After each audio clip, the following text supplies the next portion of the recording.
Apreciados estudiantes de octavo grado, reciban todos un cordial saludo. En esta semana 2 el tema es la Biblia.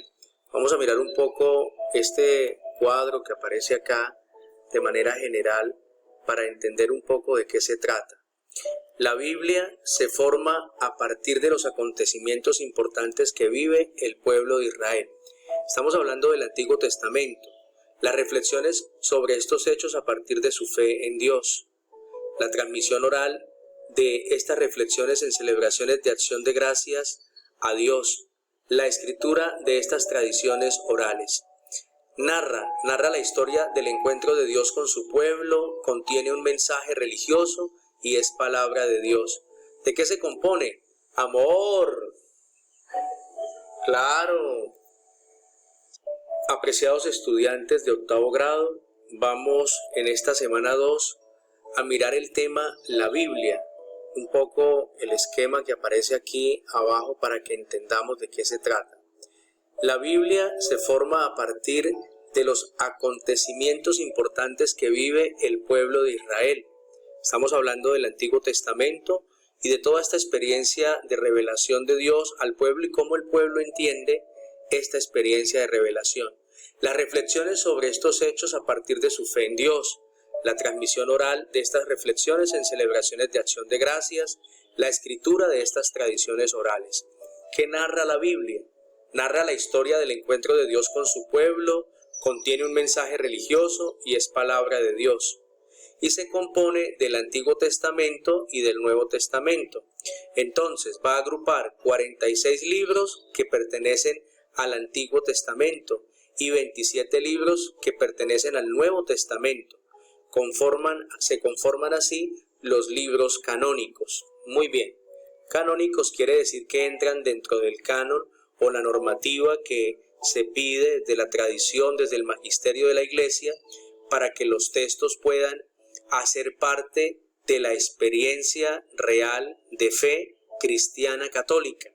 Hay algunos textos que no fueron aceptados por las comunidades y, algunos se llaman, por ejemplo, los evangelios apócrifos.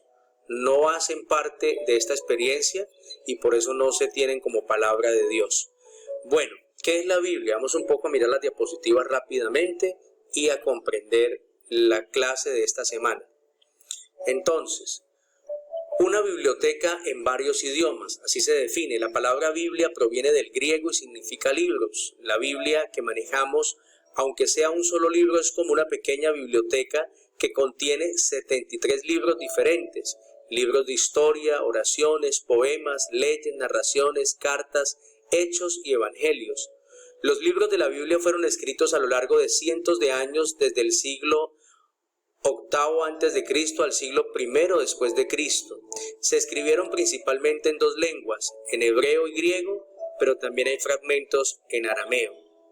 Bueno, ya una definición muy personal y vista desde la experiencia de la fe, pues la Biblia es un libro que nos narra y nos cuenta la historia de la salvación, desde el Antiguo Testamento hasta Jesucristo y todo lo que las primeras comunidades cristianas hicieron a partir de la experiencia del resucitado.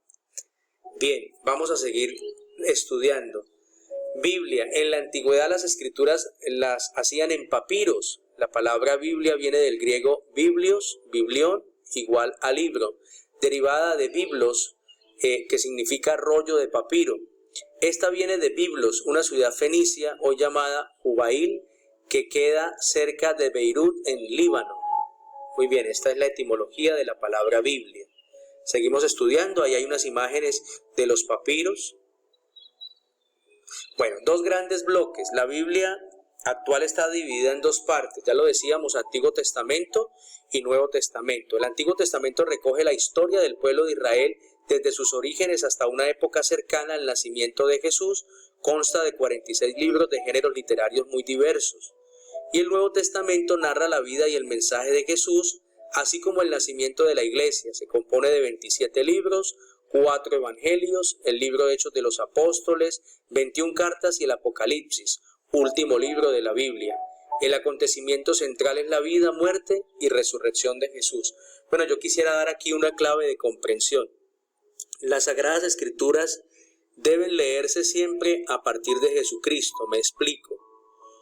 Toda la revelación desde el Antiguo Testamento era ir mostrando poco a poco, era ir corriendo la cortina para que se pudiera ir viendo esa experiencia que nos llevaba a contemplar el misterio, la cumbre del misterio, que es la revelación total o la plenitud de la revelación en Jesucristo. Por tanto, las Escrituras desde el Antiguo Testamento hasta el final tienen este referente. Si sacamos a Jesucristo de ese contexto, podríamos incurrir en errores de interpretación y no comprenderíamos realmente las Escrituras. Toda la lectura de la palabra de Dios tiene como referencia al Mesías, al Salvador. Bien, entonces Antiguo Testamento, Nuevo Testamento, ya decíamos un poco, ahí está la cruz en el centro. Si queremos entender las Escrituras, Cristo es el punto de referencia. Bueno, el canon y los apócrifos. A la lista de libros que forman la Sagrada Escritura se denominan canon, y a los libros del canon se les llama libros canónicos. El pueblo de Israel y la comunidad cristiana primitiva tenían otros libros además de la Biblia, aunque no se consideraban inspirados por Dios. A estos libros se les conoce con el nombre de apócrifos. De esto hablé ahora en la introducción. Pueden ustedes profundizar un poco, investigar libros canónicos, apócrifos, y encontrarán allí mucho material acerca de esto. Continuemos. La palabra canon viene de la lengua griega y corresponde a la expresión una caña recta que sirve para sostener derecha alguna cosa. Para nosotros es como una regla de fe para determinar si una cosa es verdadera o falsa. Es el criterio de la verdad de una afirmación, es la medida, la norma o regla de algo. Entonces, las lecturas que se salieran del canon no pueden entrar, ¿de acuerdo? Entonces, no pueden ser textos reconocidos por la comunidad y por tanto quedan por fuera de la Biblia, de la palabra de Dios. Bueno, aquí dice algo más acerca del canon, ustedes lo pueden leer más adelante, lo pueden mirar en sus casas. Seguimos, los apócrifos. El término apócrifo viene del griego apo, lejos, crifos, oculto, del latín apócrifus, que originalmente significaba ocultar lejos y luego fue derivando en oculto o oscuro. Ha sido utilizado a través de los tiempos para hacer referencia a algunas colecciones de textos y de escritos religiosos sagrados, surgidos y emanados en contextos judíos o cristianos. Con él se califican una cantidad de libros que las iglesias cristianas de los primeros siglos no reconocieron como parte de la Sagrada Escritura, pero que se presentan con nombres o características que los hacen aparecer como si fueran libros canónicos. Bueno, seguimos. Ya dijimos que estos libros no son reconocidos dentro de la experiencia del canon de la iglesia. No es un libro de historia ni de ciencia. Esto es importante, queridos estudiantes, tener claro. La Biblia no tiene pretensiones científicas ni de ser un libro que narre la historia. No, realmente no es esa la experiencia de la Sagrada Escritura. La Biblia es un libro religioso. Sus autores, gran parte de ellos anónimos, escribieron inspirados por Dios a través de la Biblia. Dios habla y se revela a los hombres. Entonces, la Biblia es un conjunto de libros que muestran la revelación de Dios en el proceso de la historia y como Dios fue hablando poco a poco y mostrando esa revelación a unas personas, a un pueblo, y eso se fue interpretando hasta Jesucristo. Es un mensaje, no es historia ni es ciencia. Para los creyentes la Biblia es palabra de Dios, por eso se le llama también Sagrada Escritura, puesto que es la palabra de Dios puesta por escrito. En ella, los creyentes encuentran respuesta a muchos de los interrogantes que plantea la vida. ¿Para qué vivimos? ¿Cómo actuar? ¿Qué hacer ante la injusticia? ¿Cómo explicar la presencia del mal y el sufrimiento? ¿Qué hay después de esta vida? Etcétera. Yo les quiero contar un testimonio personal. Para mí, acercarme a la lectura de la palabra de Dios es realmente motivante, sanador, y encuentro en ella alimento espiritual todos los días cuando me acerco a leerla. Realmente es una experiencia fascinante. La palabra de Dios habla al corazón del ser humano y le quiere transformar. Bien, hasta aquí la clase de hoy. Miremos un poco el compromiso que tenemos para esta semana. Queridos estudiantes, tenemos unas lecturas de apoyo para que profundicen. Los que puedan acceder a ellas, por favor háganlo. Recuerden que el estudio es eso, es investigar, es motivarse.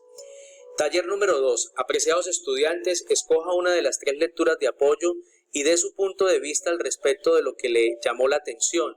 de aquello que usted cree le aportó esa lectura y al final, en una frase significativa, recoja esa enseñanza. Recuerde enviar su trabajo a través de la agenda escolar de Genosoft, como se lo enseña en el tutorial. Esta nota irá a la casilla de taller. Buen trabajo para todos. Les deseo lo mejor, buena semana y que Dios los bendiga.